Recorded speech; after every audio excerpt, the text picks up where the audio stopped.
제가 조칠수 목사님과 함께 사랑의 교회에서 조칠수 목사님 사수, 저는 부사수, 특별 새벽 부흥회에 제가 부사수였었습니다. 저는 사실은 그 이전 사랑의 교회 시절에는 이제 목사님, 전도사님은 137명 정도 됐는데, 그러니까 이제 목사끼리도 누군지를 모릅니다. 그리고 소위 대부분의 목사님들은 일종의 무명의 목사라고 그럴까요? 근데 제 선배 목사님이신 조칠수 목사님이 저를 끌어주셨습니다. 그래서 저도 이 무명의 세계에 있다가 이렇게 조금 담임 목사님에게 인정받을 수 있는 길을 열어주셨고, 그때부터 목회의 길이 열리더니 제가 오늘날 이제 방금 소개해 주신 고대 앞에 있는 이렇게 한국교회에서 저력이 있다고 많은 분들이 이렇게 칭송해 주는 한 교회에 부임해서 지금 9년째 담임 목회를 하고 있습니다. 그래서 저는 조 목사님께 늘 빚진 마음을 가지고 있고, 그래서 조 목사님이 오라 하면 오고 가라 하면 가는, 사실은 그러한 사이에 있어서 제가 오늘 올 입장이 안 되는데, 이게 주제도 그렇고 이게 자꾸 여기에 올 입장이 안 되는데, 그러한 관계 때문에 제가 순종하는 마음으로 왔습니다. 사실 여러분들에게 참 여러분이 축복을 받았다, 여러분이 잘 모르실 텐데, 이렇게 무명의 사람을 조금 쓰임받는, 그래도 이 시대의 한 구석에서 쓰임받을 수 있도록 그렇게 제게 길을 열어주셨던 것처럼 조 목사님의 독특한 은사는 이 발굴하는 은사입니다. 그래서 이렇게 여러분이 어떤 상황 가운데 있더라도 조 목사님 만났으니 여러분 앞으로 잘 발굴되셔서 주님께 쓰임받을 것이 분명합니다. 특별히 새벽에 나오신 분은 더욱 그러실 겁니다. 복받은 여러분들, 내가 복을 받았구나 하는 것을 좀 아시고 오늘 그것만 깨닫고 가도 특세에 잘못 나오신 것은 아닙니다. 여러분, 오늘 이 한 중풍병자가 여기 고침받고 있는 그런 사건이 나옵니다. 예수님의 치유사역이 소문이 번져나기 시작했고, 갈릴리 지방에서 그 예수님이 유명인이 되었습니다. 그런데 예수님이 어느 날 가버나움의 한 집에 신방을 가시게 됩니다. 그런데 이 소식이 전해지자 구름대처럼 많은 사람들이 몰리게 되었습니다. 그 동네에 한 중풍병자, 중풍병은 뇌경색이죠. 그래서 온 몸을 쓰지 못하는 그런 참 안타까운 처지에 있는 분이 있었는데, 그때 친구들이 참 좋았어요. 이 친구들이 아마도 침상, 그 4명의 이렇게 친구들이 침상을 한 군데씩 이렇게 짊어지고 이 친구를 거기다가 떼어 메고서 이 예수님께로 데리고 왔습니다. 근데 사람이 너무 많았죠. 그래서 발 디딜 틈이 없었기 때문에 옥상으로 올라갑니다. 당시 1세기의 그 히브리 가옥 구조는 일종의 슬라브 형식으로 되어 있습니다. 오늘 본문에 누가복음에는 기와를 벗기고 이렇게 되어 있는데, 이것은 누가복음이라는 것은 이 주 대상이 이방인들을 향하여 누가가 글을 썼기 때문에 그의 문화적인 입장에서 보면 이해를 가도록 지붕을 벗기고, 이제 우리나라와 유사한 그런 문화를 가지고 있었던 헬라 지역에서 이 사람이 목회를 하고 있었기 때문에 이렇게 표현이 됐지만 1세기는 그 슬라브 형태로 되어 있습니다. 현무암으로 바닥을 그렇게 깔고, 그리고 든든한 뽕나무로 기둥을 세우고, 그리고 그 위에도 일단 대들보를 놓은 다음에는 종려나무 가지 같은 여러 가지 가지를 진흙과 엮어가지고 슬라브를 칩니다. 그래서 평평하게 돼 있어요. 거기에 일반적으로 한국에서는 주로 고추를 말리는 곳으로 쓰지만, 그 1세기 이 이스라엘의 가옥 구조에서는 주로 거기서 대화의 장소 혹은 기도의 장소로 씁니다. 그래서 사도행전 10장에 보면은 베드로가 바로 그 옥상에 위에서 기도하고 있다가 이렇게 누군가 두드리는 소리를 듣죠.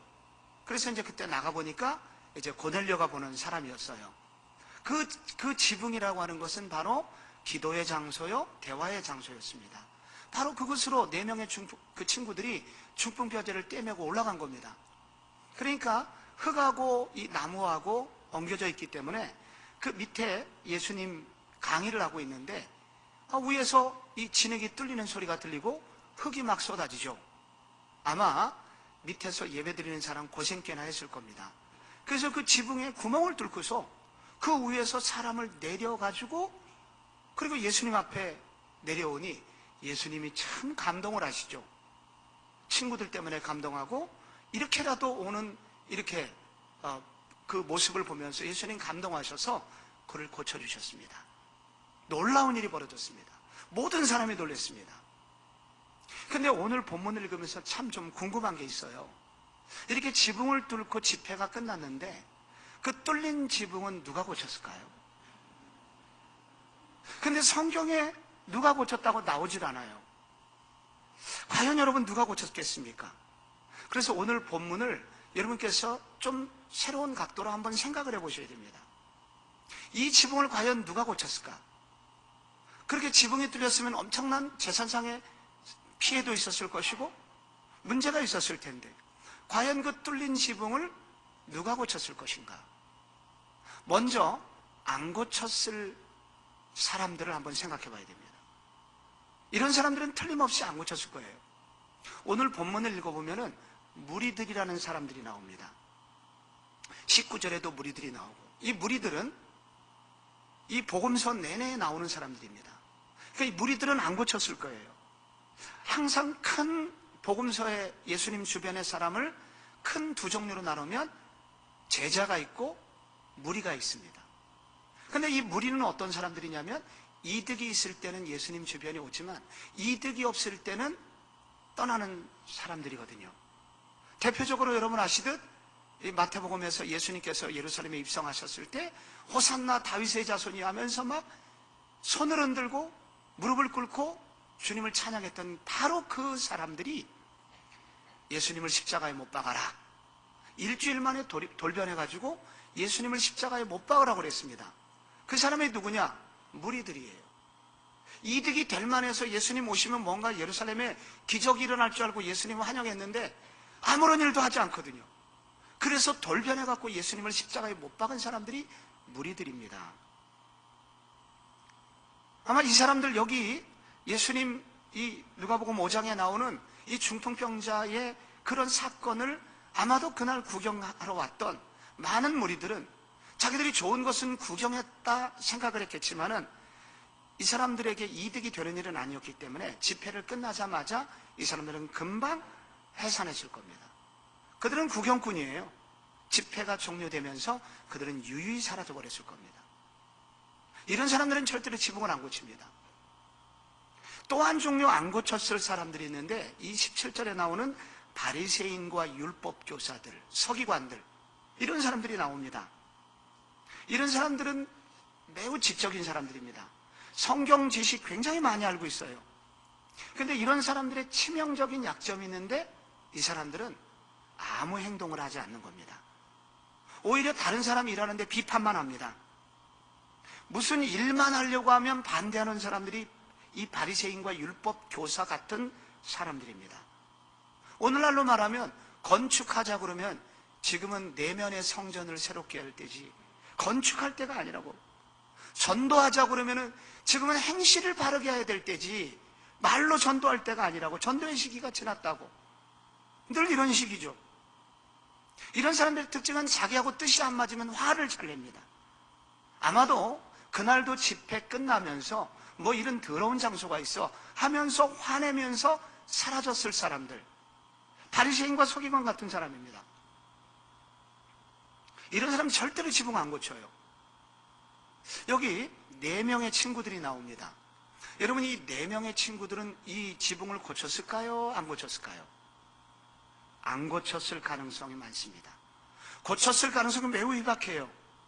왜냐하면 이 사람들은 기적이 일어나는데 자기들은 할 만큼 했다고 생각하는 사람들이기 때문입니다. 자기는 할 만큼 했잖아요. 내가 오늘 기적이 일어났는데 내 친구가 낳는 일에 내가 이만큼 행동을 했어요. 이런 일에 대해서 아무것도 하지 않은 주변 사람들이 있어요.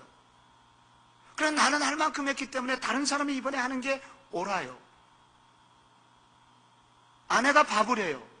밥하고 나서 꼭 설거지는 남편을 시켜요. 나는 할 만큼 했어요. 그러니까 나머지 일은 당신이 해야 돼. 이게 세상이 돌아가는 이치입니다. 그래서 이 4명의 친구들은 안 고쳤을 가능성이 높아요. 여러분, 마지막으로 중풍병자가 남아요. 여러분, 이 중풍병자가 지붕을 고쳤을까요? 안 고쳤을까요? 당연히 고쳤어야죠. 이 사람이 고쳤어야 돼요.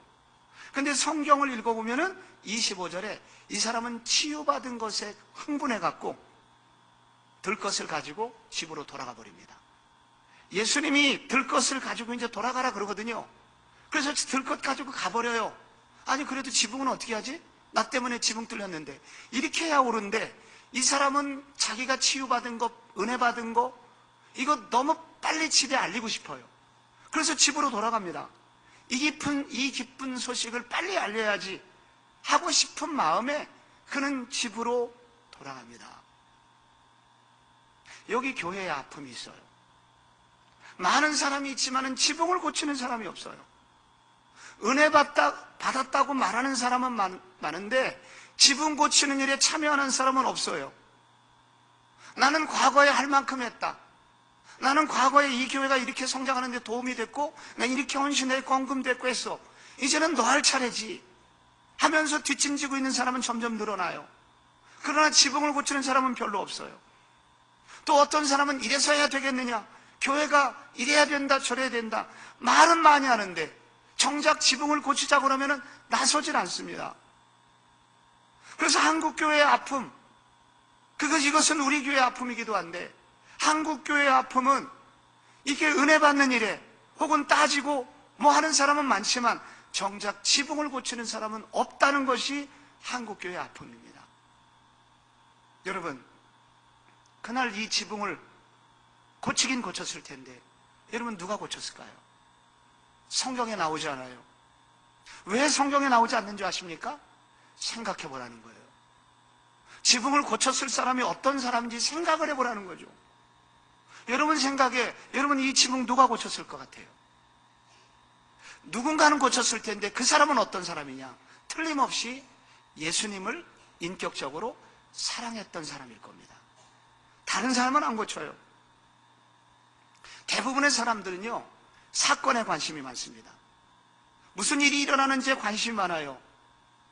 예수님 자신에게 관심을 가져야 되는데 예수님 자신보다는 나에게 무슨 일이 일어날 것인가, 기적이 일어나는 일에 관심이 많아요. 많은 사람들은 말씀에 관심이 없고 내 삶에 응답이 일어나느냐, 기적이 일어나느냐, 여기에 관심이 많아요. 그런데 간혹 가다가 특별히 예수님을 인격적으로 만나고 주께서 내게 주신 은혜가 너무 크다 하면서 이 빚진 자의 심정을 가진, 특별히 예수님을 사랑하는 사람들이 종종 나타납니다. 이런 사람들이 예수님을 사랑하는 사람들입니다. 이 같은 누가복음 8장에 읽어보면은 8장 2절에 이런 구절이 나옵니다. 악귀를 쫓아내신과 병고침 받은 어떤 여자들, 곧 7 귀신이 나간 자 막달라인이라 하는 마리아와 헤롯의 청지기 구사얀의 요한나와 수산나와 다른 여러 여자가 함께 자기들의 소유로 그들을 섬기더라. 이런 구절이 나와요. 근데 이 사람들은 누구냐면 여인들입니다. 이 여인들은 어떤 일을 하고 있냐면 예수님 집회 현장의 뒤에서, 앞에 나오지 않고 뒤에 있다가 집회 끝나면 제자들에게 그리고 무리들에게 음식을 나눠주는 일에 앞장섰던 그런 사람들입니다. 이 사람들은 전면에 나서지 않지만 뒤에서 다 일했던 사람이에요. 지붕을 고치는 사람들이었죠. 근데 여러분, 이 사람들의 공통점이 있습니다. 누구냐? 예수님을 인격적으로 만난 사람들입니다. 그래서 예수님을 사랑한 사람들입니다. 그래서 예수님께 빚진 마음이 있는 사람이에요.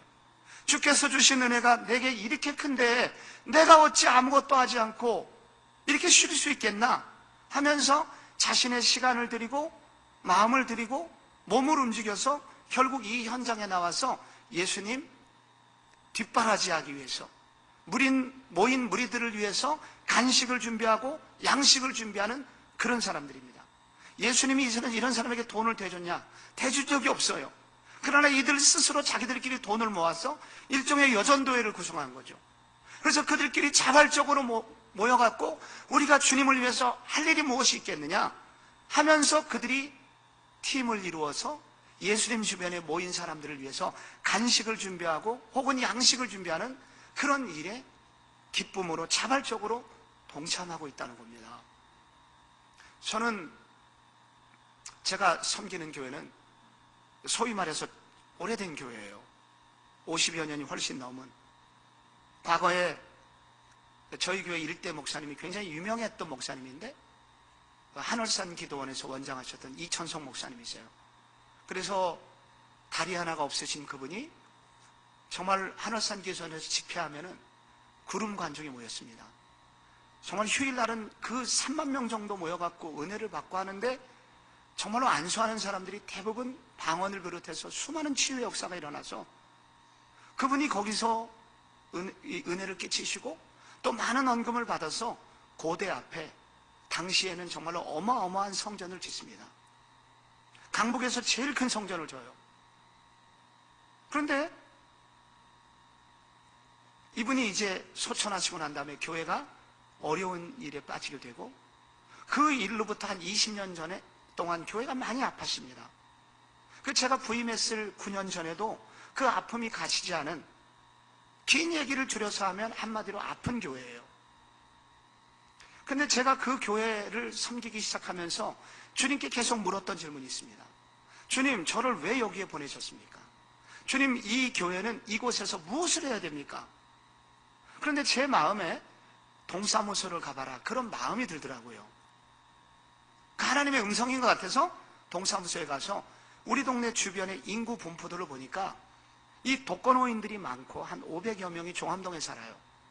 그리고 한 7,000명 정도가 외부에서, 지방에서 온 유학생들이 저희 길을 건너 그리고 고려대학교 주변에 살고 있더라고요. 그래서 그때부터 부임한 지 3년 후쯤 됐는데 제 마음 가운데 그들을 위해서 할 일이 무엇인가, 그래서 막 기도를 하는데 쟤들이 좀 누군가 좀 아침밥을 해주면 좋겠다. 지방에서 올라온 애들은 돈이 2배, 3배로 들잖아요. 그런데 가난하기로는 또 2~3배 더 가난해요. 그래서 그 아이들에게 어떻게 하면 도움을 줄까? 그렇게 고민하고 기도하게 되었습니다. 그래서 제가 광고를 했죠.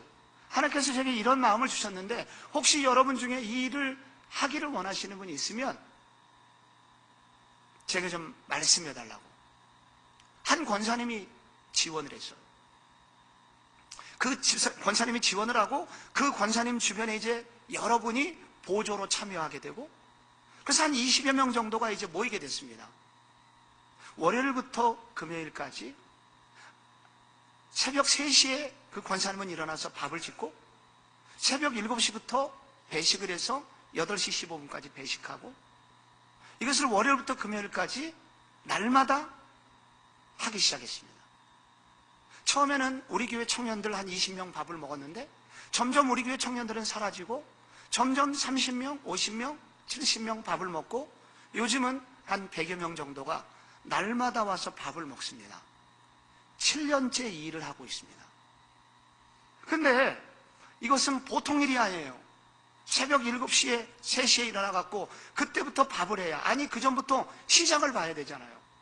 일주일 내내 여기에 정성을 쏟아야 되는데 결국은 한 분이 주축이 되고 주변에 도와주는 몇 분에 의해서 이 일이 지금 진행되고 있습니다. 근데 이 권사님이 왜 이런 일을 하게 됐냐면 이유는 간단해요. 이분이 과거에 고대 앞에서 식당을 한번 운영한 적이 있었는데 식당을 해갖고는 돈을 벌기가 힘들 것 같아서 광명시에 조그만 집을 한 채 계약을 했는데 그게 문제가 생겨갖고 계약금을 떼게 생긴 거예요. 그래서 그 문제를 해결하기 위해서 골방에 들어가서 주님, 이 집 날아가면 안 된다고, 계약금 떼면 더 끝난다고 막 그렇게 기도하고 있는데 주님이 갑자기 마음에 감동을 주셔갖고 야고보서 4장을 읽어보라고 그러더래요. 그 구절은 그거예요. 뭐 들어라 부한자들아, 오늘 있다가 사라질 안개 같은 인생인데 오늘 장사하여 이득을 취하리라 하는 자들아 하면서 그런 구절을 읽게 된 거예요. 너희는 잠깐 보이다가 없어지는 안개니라. 근데 그 말씀을 읽는 그 순간 하나님이 내게 주신 인생을 이렇게 써서는 안 되겠구나. 눈물이 폭포처럼 쏟아지고 자신의 과거의 삶이 회개가 되면서, 그러면서 예수님을 그때 만나게 된 거예요. 그때 하나님의 은혜를 처음으로 깨닫게 됐다는 거예요. 그런 은혜를 깨닫고 나니까 그때부터는 계약금이 떼어도 괜찮다. 내가 예수님이 나와 함께 계시니 무엇을 해도 괜찮다. 그래서 예수님을 그때 만난 이후로 이분의 마음 자세가 나를 건져주시고 나의 죄를 용서해 주시고 나에게 영원한 생명을 주신 이 예수님, 내가 주님을 위해서 무엇을 하면 좋을까? 이렇게 늘 기도하고 무엇인가 쓰임받기를 위해서 소원하고 있었는데 그때 광고가 난 거예요. 이 사람의 특징은 주님을 사랑한다는 거예요.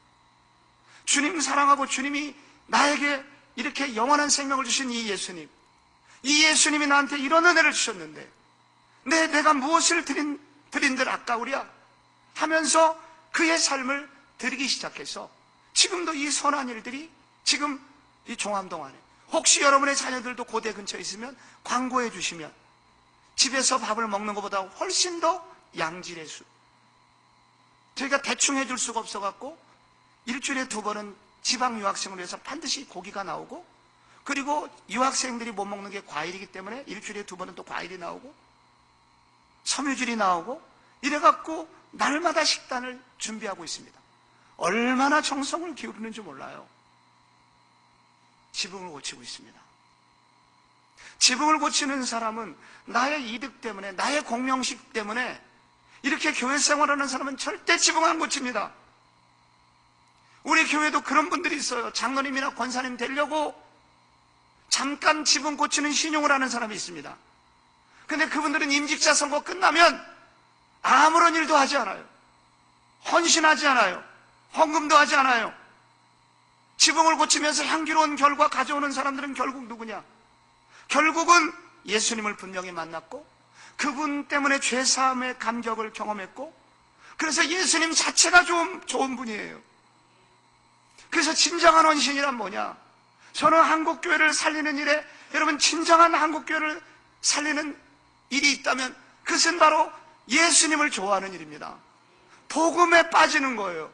복음의 감격에 다시 자신의 삶을 돌이키고, 복음의 감격 속에 빠지고, 말씀의 감격 속에 빠지고, 그래서 내가 다시 예수님을 사랑하고 예수님을 뜨겁게 따라가고자 하는, 여러분, 그런 마음이 있을 때 그런 사람들이 결국은 지붕을 고치고 우리 지역교회도 고치고 한국교회 일부도 고치고 고칠 수 있는 그런 사람인 것입니다. 여러분, 지붕 누가 고쳤을까요? 예수님 사랑하는 사람이 고칩니다. 그런데 예수님을 사랑하는 걸로 끝나지 않고 곰곰이 생각해 보시면 결국 지붕을 고치는 사람은 예수님을 사랑하는 것뿐만 아니라 주인의식을 가진 사람이 고칩니다. 그날 지붕이 뚫리고 중풍병자가 고침받고 난리가 났어요.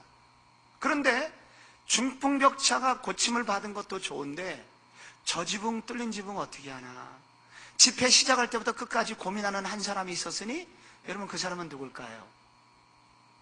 주인입니다. 주인은 계속 거기에 시선이 가는 거예요.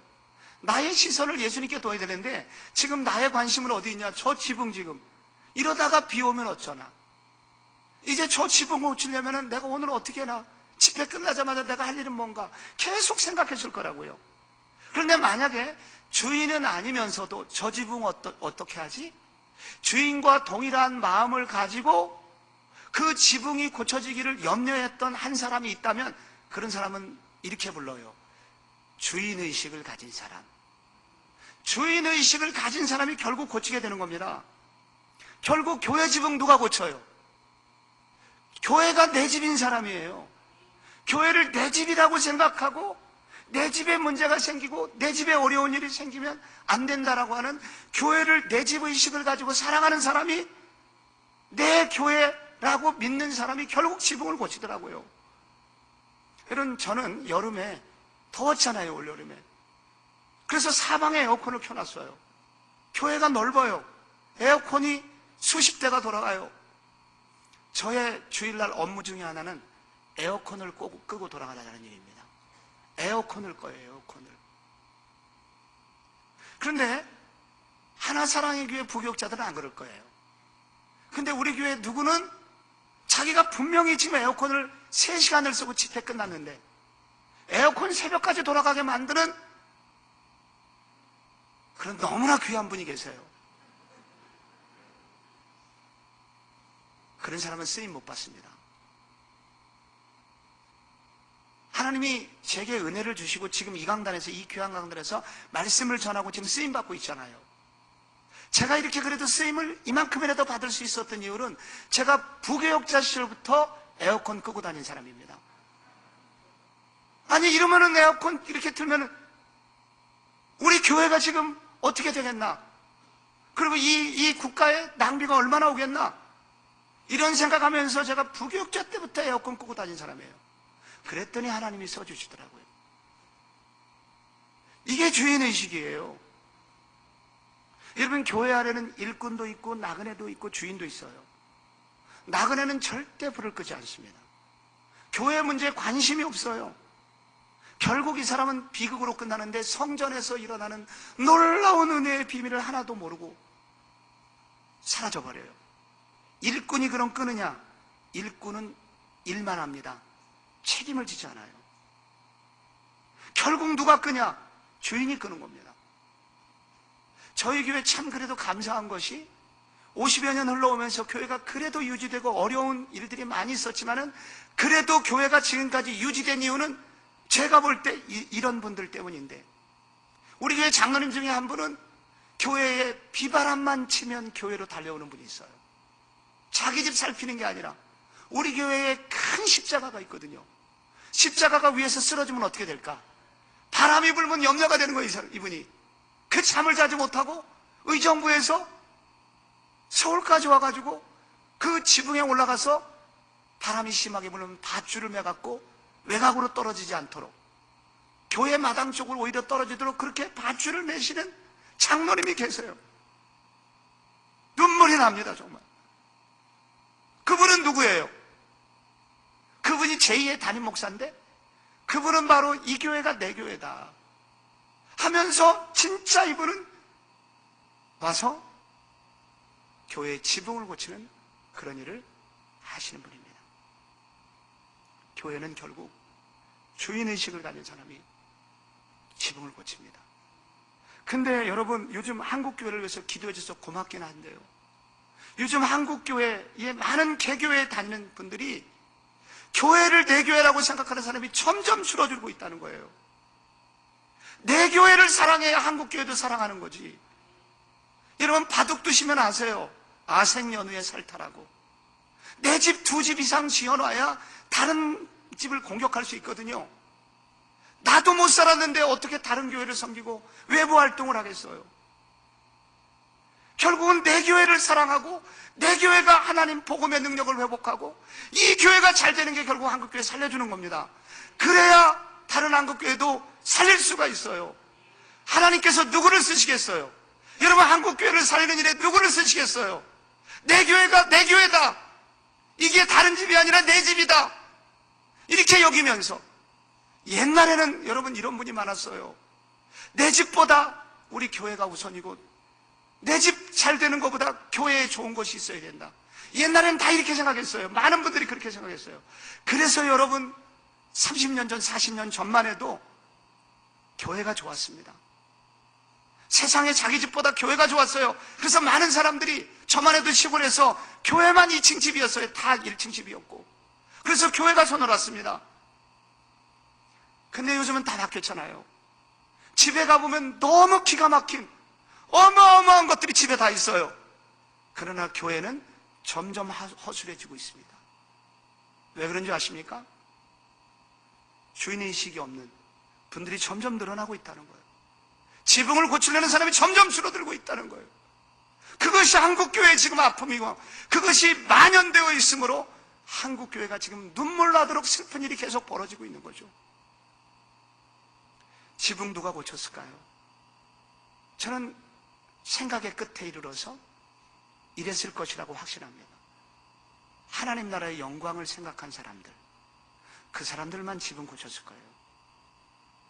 내가 이 지붕 고치고 가야 돼, 이거 지붕 안 고치고 가면 예수님이 욕먹을 수 있어, 이렇게 생각한 사람들이 있었을 거예요. 내가 은혜 받는 것으로 끝나서는 안 돼. 나 은혜 받는 것이 아니라 이거 끝나고 이 집회 끝나고 예수님이 욕먹고 하나님 나라가 욕먹을 수 있어. 그래서 지붕을 고친 사람, 하나님 나라의 영광을 생각하는 사람이 지붕 고칩니다. 결국은 개교회주의, 자기 교회만 잘 되면 된다, 이렇게 생각하는 사람들은 또한 한편으로는 지붕은 안 고칠 가능성이 높은 사람들이에요. 나도 잘 돼야 되지만 교회가 잘 돼야 되고 우리 교회도 잘 돼야 되지만 옆에 교회도 잘 돼야 된다 하면서 이렇게 하나님 나라를 생각하는 사람들이 결국은 지붕 고쳐요. 10년 전에, 한 11년, 12년 전에, 2007년이니까 딱 11년 됐네요. 월드컵 경기장에서 100주년, 한국교회 부흥 100주년, 부흥 100주년 1907년 기념해갖고 2007년에 여기 상암 월드컵 경기장에서 집회를 했거든요. 그때 오카는 목사님이 이놈이 죄인입니다 하면서 목이 터져라 설교했던 그날이에요. 저는 그날 사랑교회 부목사 끝물로서 제가 그 집회의 일부 어떤 역할을 맡았어요. 그런데 집회가 진짜 끝났어요. 정말 그날 많은 사람이 왔어요. 오래간만에 신기일전하고 하나님 나라의 영광을 한번 돌려보자, 이래갖고 한국 교회들이 다 모인 것 같아요. 그래서 옥 목사님 설교도 정말로 감동적으로 끝났어요. 집회가 끝났습니다. 집회 끝난 후에 어떻게 됐을까요? 수많은 쓰레기들이 널브러져 있었죠. 그 쓰레기 누가 치웠을까요? 사랑의 교회 청년부 몇 명이 치웠습니다.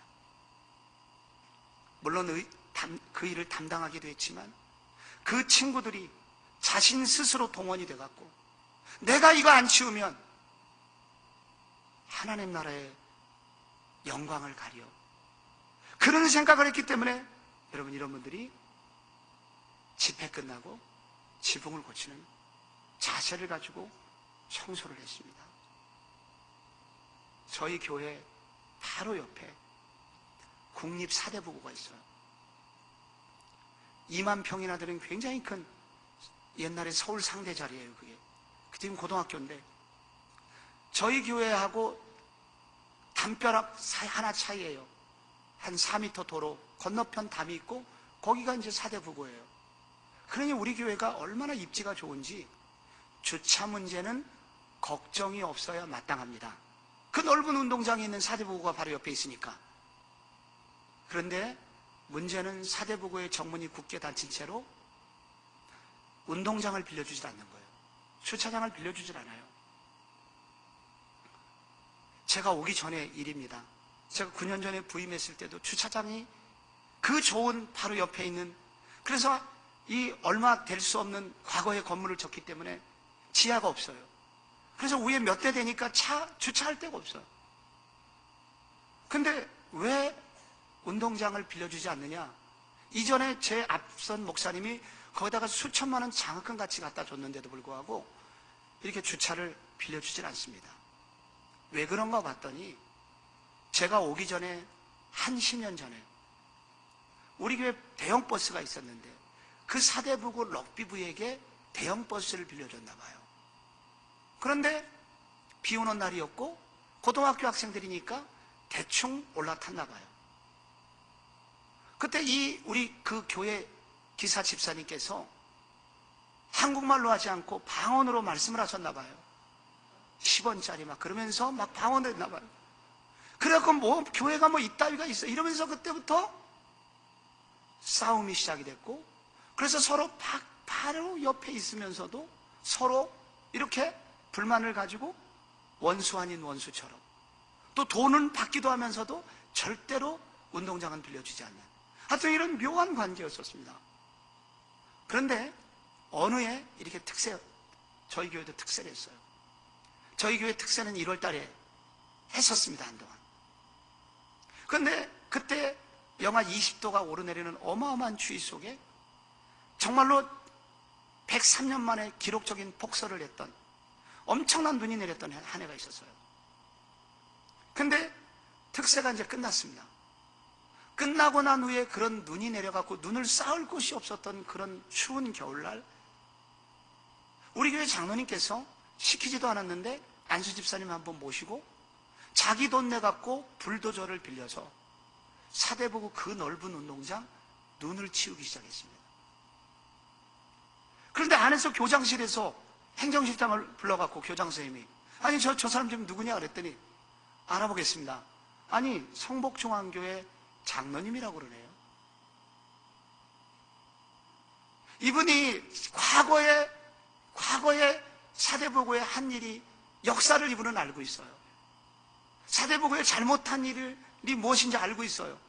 그래서 이분은 늘 짐을 지고 있었는데 특세 때 말씀을 듣다 보니까 내가 하나님 나라의 영광에 대해서 무지했구나, 그걸 깨달은 거예요. 그래서 내가 무엇인가는 해야 되겠다 기도하다가 눈을 치워주기로 한 거예요. 그래서 30만 원 들어서 불도저 빌려갖고 밀고 다닌 거예요. 그 다음 주 목요일 날 교장 선생님이 저한테 전화를 주셨어요.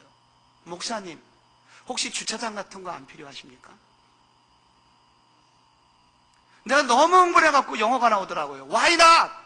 왜 안 필요하겠어요? 왜? 지금 필요하지. 이래서 사대부고의 정문이 활짝 열리고, 그 다음부터 사대부고 학생들은 우리 교회를 자기 교실처럼 쓰고, 우리는 그 운동장을 쓰고, 서울 시내에서 우리만큼 이렇게 학교와 교회하고 좋은 관계가 없다 생각할 정도로 아름다운 관계 맺음을 갖게 됐습니다. 누가 집은 고쳐요?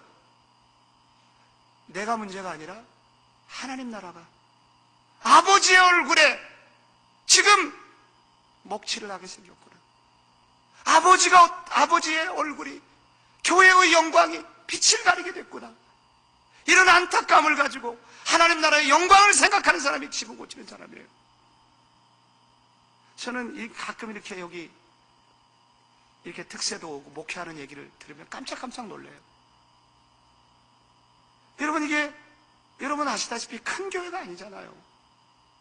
물론 개척해서 10년 만에 이 정도 큰 교회는 굉장히 큰 교회예요. 그렇지만 일산에서 큰 교회들이 있잖아요. 저희보다 사이즈가 좀 더 큰 교회가 있잖아요. 근데 이 교회에서 이렇게 새벽마다 다른 문제도 아니고, 내 문제 해결해달라는 기도도 아니고, 한국교회를 살려달라고 이렇게 기도하는 모습 자체만 봐도 제가 눈물이 납니다. 너무 잘하시는 일이에요. 정말로 주님이 기뻐하시는 일이고, 여러분의 문제는 덩달아 해결되리라고 저는 믿습니다. 요즘 한국교회에 대한 가장 큰 도전은 차별금지법 제정에 관한 문제입니다. 차별금지법 속에 있는 독소조항, 성적 지향, 차별금지법은 당연히 통과되어야 되지만 그 중에 딱 하나, 성적 지향, 결국 동성애를 법적으로 인정을 해주고 나중에는 이제 결혼도 시켜주고 이 모든 것이 합법화되도록 하는 그런 독소조항이 지금 한국교회를 도전하는 가장 큰 문제거리입니다. 지난 8월 6일 날, 한 달도 채 되기 전에 국무회의에서 국가인권정책기본계획이라는 NAP 줄여서 이게 통과가 됐죠. 핵심은 성평등입니다. 성평등이란 뭐냐? 성평등은 남성과 여성이 평등해야 된다, 그거 말하는 게 아닙니다. 여기서 말하는 성은 바로 동성애를 비롯한 많은 성적인 문제를 가진 사람들이 평등한 사회를 만들어야 된다. 그걸 넘어서 이거를 이뤄내기 위해서 많은 종류의 성을 만들었습니다. 29개 정도의 성을 만들어서, 예를 들자면 남성, 여성 두 개 있죠? 나는 남자인데 여성이라고 생각하는 사람의 성, 나는 남성인데 자기가 또 반대로 생각하는 사람의 성, 그리고 성전환 수술을 한 사람의 성, 이 등등의 29개 이상의 성을 만들어 놓고 14세가 되면 스스로 자기의 성을 선택하도록 만드는 사회를 만들어야 되고, 그거를 반대하는 사람은 성평등에 위배된다. 이런 거 헌법에 원래 넣으려고 했는데 워낙 한국교회가 반대하니까 결국 실현하지 못하고 이것을 축소해가지고 성평등위원회를 만들고 국가인권위원회가 동원이 돼갖고 여러분 이거 통과를 시켰어요. 그래서 지금 학교에서는 어떻게 되냐면 이 성평등을 가르치지 않는 곳은 이제는 징계를 주고, 그래서 이것을 가르치고 보고하도록 만들어서 학교, 경찰서, 소방서 이런 각급 기관은 이것을 반드시 교육하고 그 결과를 보고하도록 되어 있습니다. 여러분, 이런 일이 지금 일어나고 있는데요. 그래서 우리가 이런 요즘 학생 인권 조례라는 게 있잖아요. 학생들에게도 권리가 있다.